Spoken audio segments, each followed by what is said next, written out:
stops us in our tracks. Bravely we prove in our striving, trudging together each day. Where there's a will, there's a way.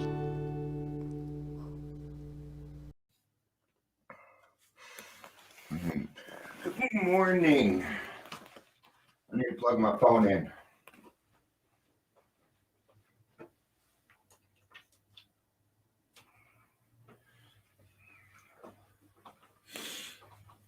Good morning. It's 9. Said I'd be here at 9. Here I am. And I will try and do it at this time each day. I really will. But I won't always be able to. That's not a promise that I can keep. Ha! Jerry found me. Morning, Jerry. Hey.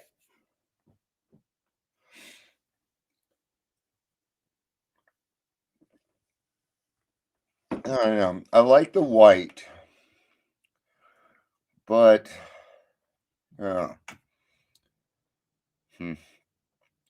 with the white behind me, I feel like I should be in a chair, like a chair that's higher with a table next to me or something. I don't know. So before we get started, I want to talk about a couple of things. Hey, David, good morning. And it is morning where you're at, too. So it works out for both of us.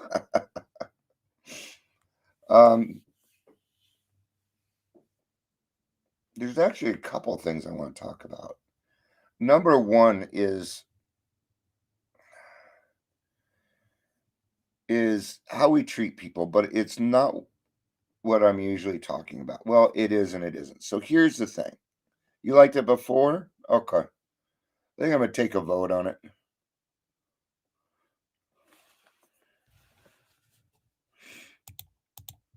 Watch this.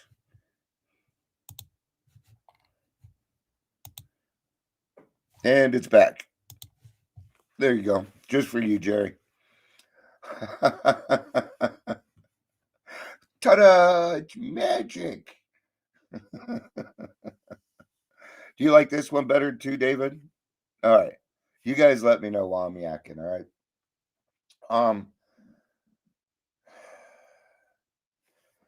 Don't stop treating people in extremes, okay? It being okay. I'm gonna put it plainly, okay? People either treat me like I'm crazy or they treat me like I'm a guru, and I am neither. Okay, cool. Thank you, Jerry. I am neither of those things. And honestly, I'm getting a little tired of people treating me that way. I am another person. I am just a human being doing what I need to do. I am not a guru. I am not a saint. I may have saint-like qualities, but I'm just a human being, man.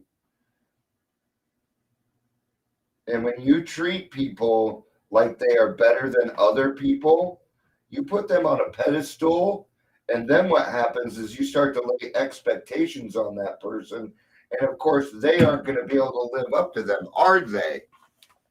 So quit setting me up, quit setting other people up to be these experts and gurus, including when they are not. Okay?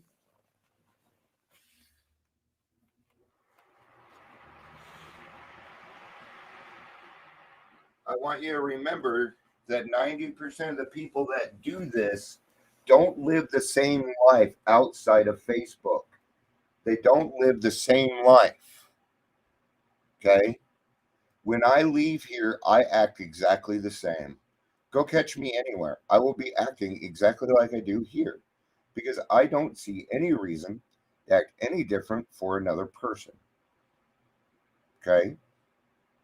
Because that stuff comes from inside, right? Okay. So stop doing it. That's all I'm going to say. Father's Day is coming up. Okay. Why does Father's Day always feel different than Mother's Day? Probably because I'm a father. That's probably why, all right? So, yeah, Father's Day. I dislike Father's Day just as much as I dislike Mother's Day. There again is an expectation, and I don't like it. I'm going to tell you, I might hear from my children, maybe. Okay, my wife will probably tell you know there'll be people that tell me Happy Father's Day, things like that, but I ain't going to hear from my children. Okay, I think in my entire life we've celebrated Father's Day twice when everybody got together, and it just feels really uncomfortable. I'd rather not do it, honestly. I won't put my kids through it if they feel uncomfortable and stuff. I don't want them to have to do it. I don't want my kids to feel required to love me or buy me something. I don't know. That makes me feel uncomfortable, actually. So, will I get mad if my kids don't call me? No, no, I won't. See, I taught them how to live their lives independently. Unfortunately, I taught them the way that I did it, and that wasn't the right way. So they're learning on their own now. Okay, I cannot sit there and say, "Oh, I have 6 years now. My children should love me." You can't put that expectation there. You cannot do that. Do you guys like my cup? It's a cool cup.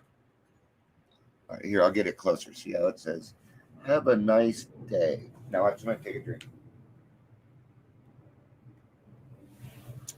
Did you see it? I don't know if I lifted it up high enough. Saw Richard Marx. He had that cup. I'm like, I want that cup. And I ended up with that cup. So, today we're going to talk about tradition 12. What I want to do is I actually want to read the long form or the short form in the beginning.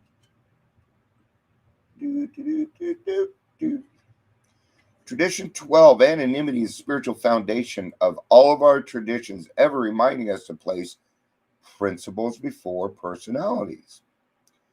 Spiritual substance of anonymity is sacrifice. Subordinate personal aims to the common good is the essence of all 12 traditions.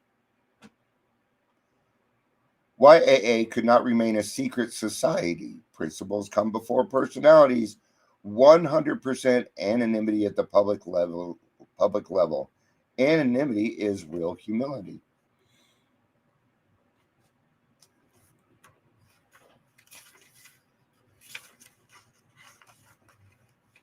All right. The spiritual substance of anonymity is sacrifice. Okay, so what are we sacrificing?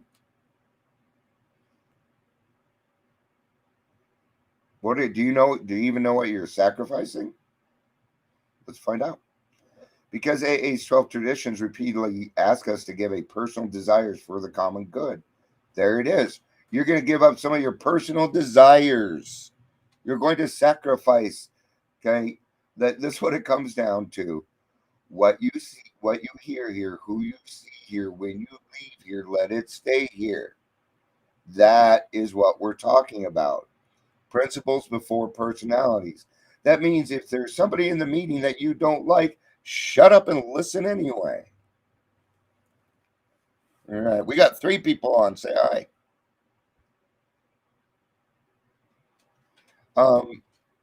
I put out a thing yesterday on Facebook and nobody subscribed.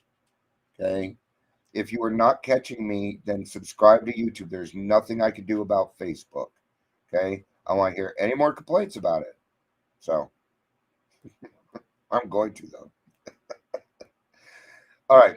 Well symbolized by anonymity is the foundation of them all. It is AA's proved willingness to make these sacrifices that gives people their high confidence in the future. But in the beginning, anonymity was not born of confidence. It was the child of our early fears. Our first nameless group of alcoholics were secret societies. So why do we feel the need to hide? because everyone is taught growing up that alcoholics are bad, that drug addicts are bad, that people with addictions are bad people. Okay. And there's a natural stigma around that. Why? Because people always like to see other people below them so that they can feel better about themselves.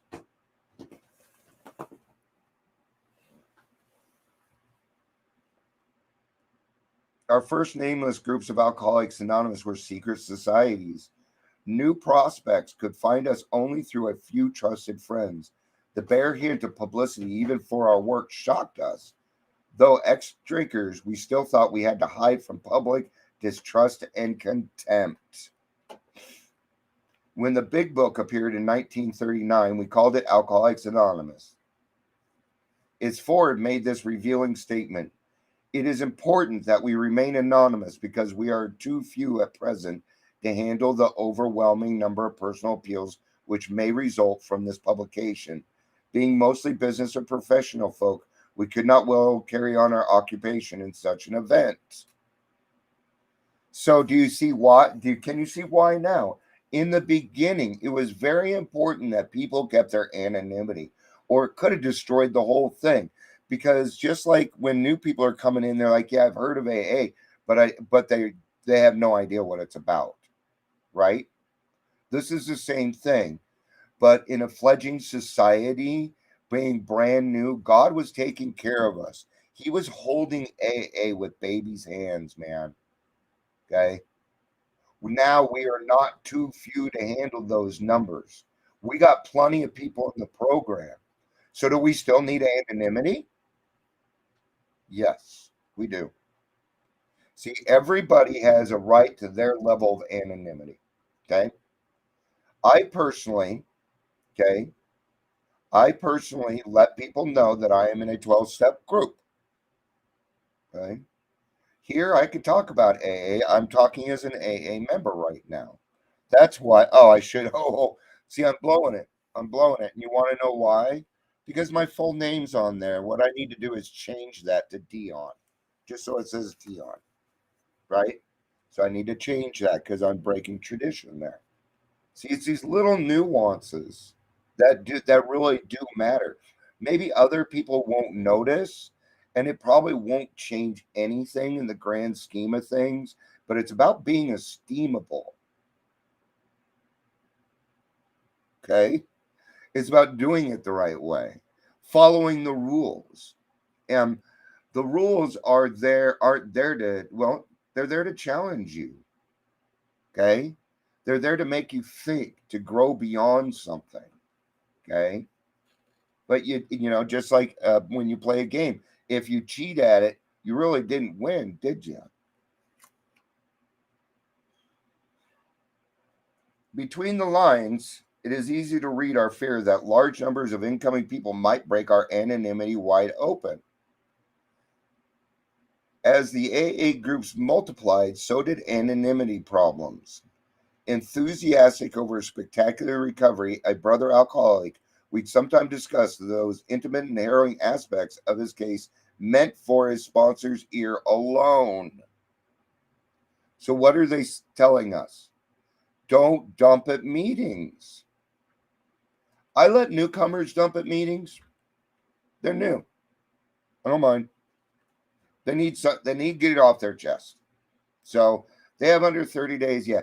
If you have over 30 days, you best have a sponsor and you go dump on them.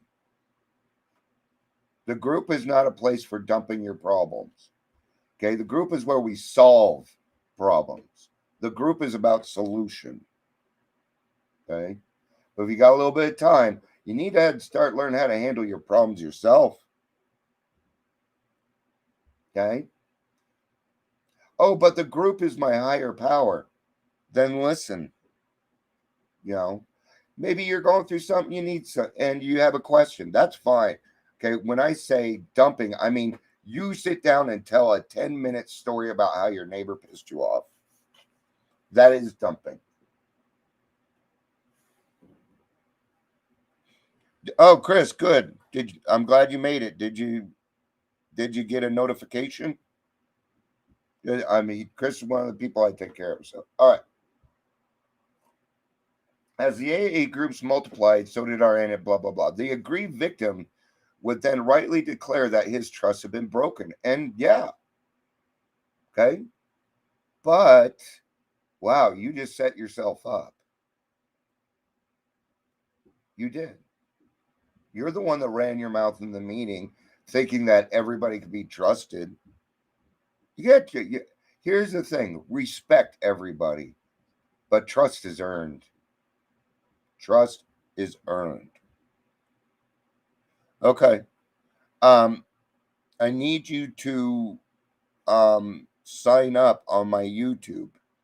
I need you to subscribe to it. So I will send you a text message a little bit later on with that link, Chris, so that you can get that taken care of. All right. When such stories got in circulation outside of AA, the loss of confidence in our anonymity promise was severe. It frequently turned people from us. It turned me away.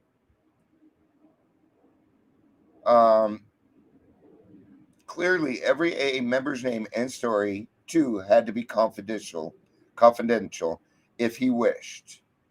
If he wished. If he wished. See, you don't have to remain anonymous.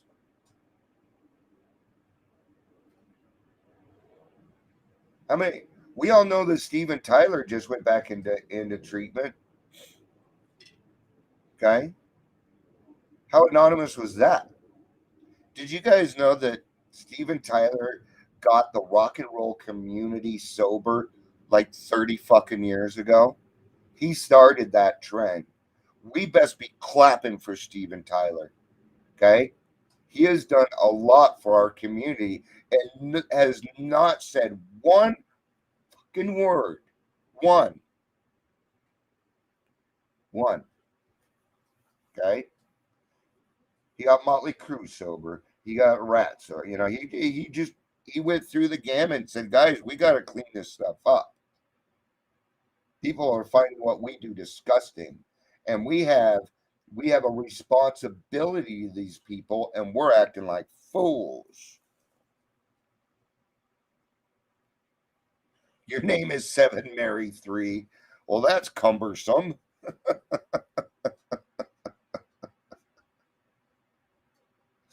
I actually like that band. Is cumbersome. All right. With characteristics in temperance, however, some of our newcomers cared not at all for secrecy. They wanted to shout AA from the housetops, and did.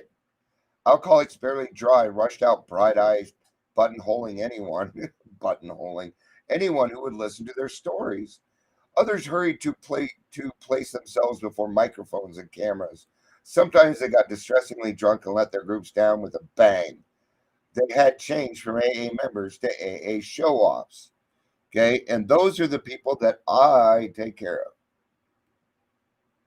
This phenomenon of contrast really sets us thinking. Squarely before us was the question: how anonymous should an AA member be? Our growth made it plain that we couldn't be a secret society, but it was equally plain that we couldn't be the vaudeville circuit either. The charting of a safe path between these extremes took a long time. As a rule, the average newcomer wanted his family to know immediately what he was trying to do. Of course we did. We feel guilty and we are extremists, and this must be fixed now. It must be fixed now. We're going to have to learn how to let that go. We have to learn how to sit with our feelings for a little while and let them disappear on their own.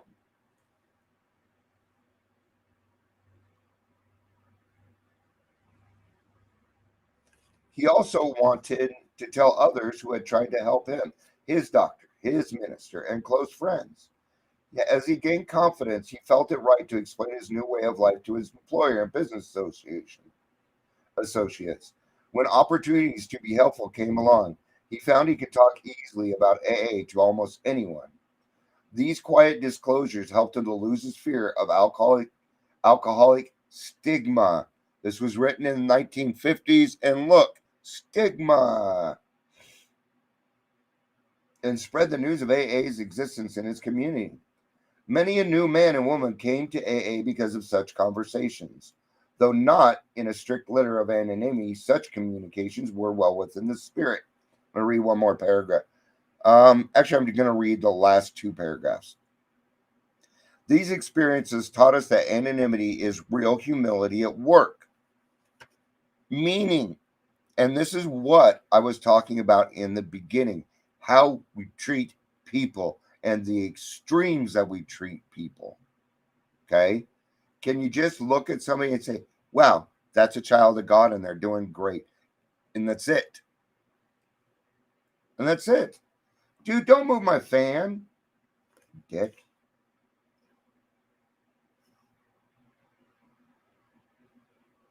It is an all-pervading spiritual quality which today keynotes AA life everywhere. Moved by the spirit of anonymity, we try to give up our natural desires for personal distinction. That's it. I want to be a part of just like everybody else. So when people say that I'm either crazy or a guru, I don't feel like I belong. I just want to be a part of a group too. You know that? Did you know that I ache for camaraderie in the field, in my field? Because a lot of, because what I just said, that's how I get treated. I finally found a place over at Aurora Mental Health, and they love me for who I am. They don't treat me any different. They treat everybody that way. And that, my friends, is what it comes down to. Okay? Yeah, recovery equity is what that's called. Okay?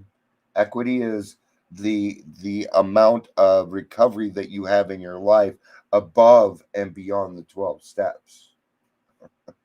That means once you go through the 12 steps and you start to practice these principles in all your affairs, that's when you start getting into what's called recovery equity.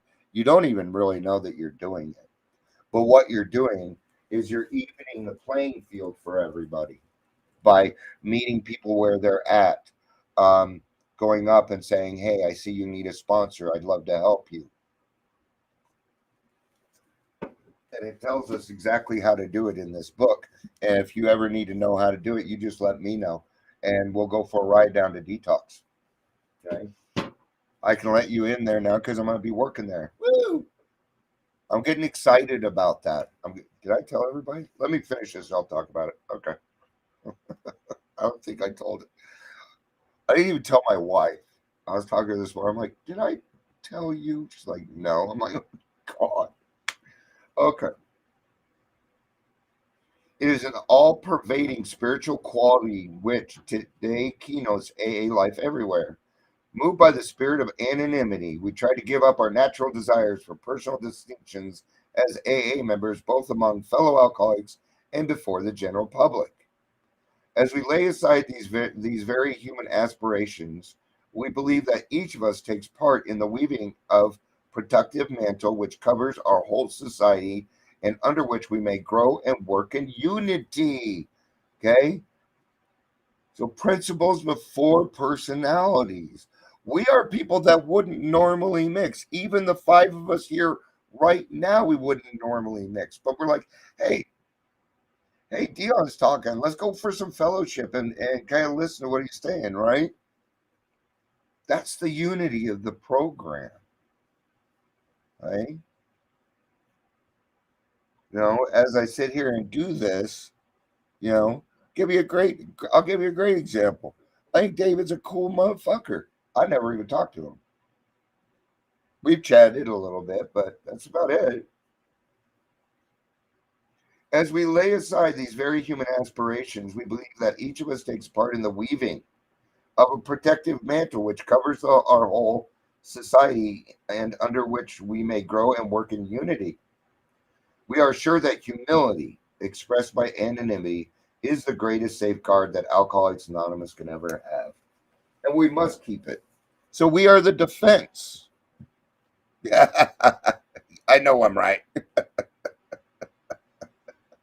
It's because you like 7, Mary 3. They've got some, man. Like I cannot. No, that's a different band. Okay, so um, I spoke with the head of Detox last week, week before. Anyway, I spoke to him and I said, hey, it would make a lot more sense if I was on site. But here's my problem. And I told him about my PTSD and how it's hard for me to to work somewhere because I feel trapped.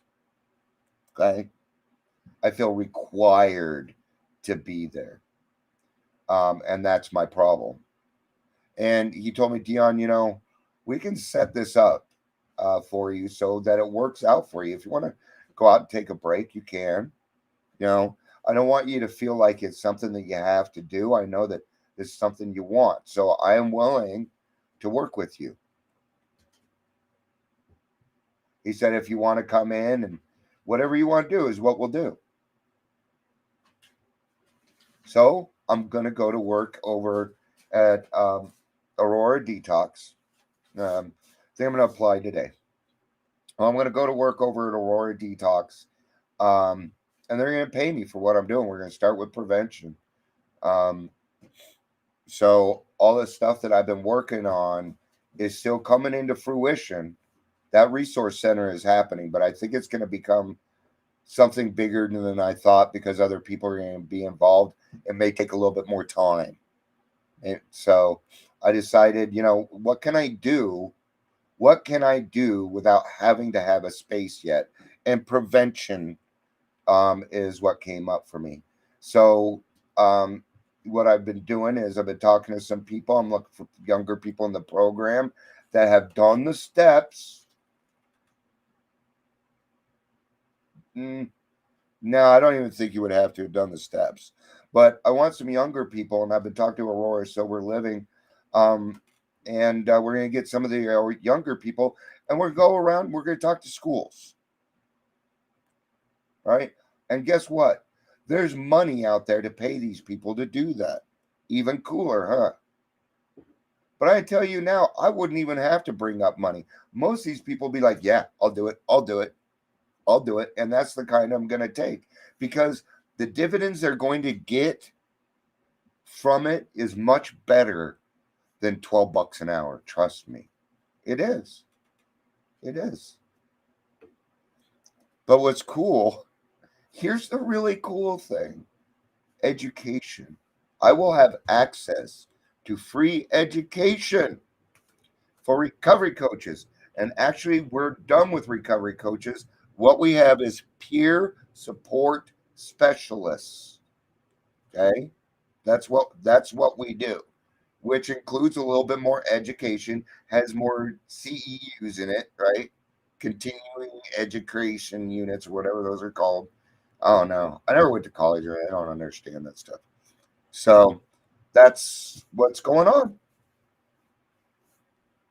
So it's about progress, always moving forward, right? So what are we going to do today? What are we going to do today that's going to make the world a better place? Just think on it. Well, what are you going to do today? Are you going to go up and give somebody a hug that needs one?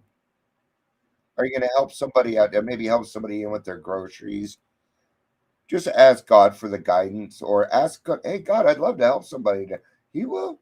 He'll put He'll put the appropriate person in your life. Trust me. So, all right, that's what I got today. Thank you everybody for being here. It's good seeing everybody. Jerry, David, Chris. It looks like we had some more people, but here again, we were talking about anonymity, and I do not require people to say who they are, and that's kind of why I do this way because I don't even know if you show up. Okay, your recovery is your recovery, and you're not required to. I have more people that I would. The number of people that do the rewatch and say absolutely nothing far outweighs. It's hundreds of people. I actually looked into it the other day, into my followers and stuff like that because I was kind of curious. I have I have thousands of followers. I didn't even know. Um, yeah, I'm gonna leave it at that.